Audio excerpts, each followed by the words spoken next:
الفكر يا إنسان لو أطلقته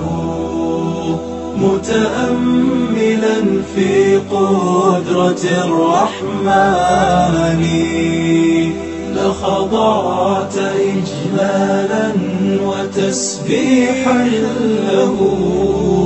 سبحانه رب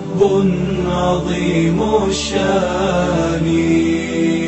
يعلو ولا يعلى وجل علوه وصفاته كملت بلا نقصان سلطانه باق ويبقى ملكه هذا ويفنى كل ذي سلطان في كل شيء قد تكامل صنعه ذا محكم التنزيل خير بيان قد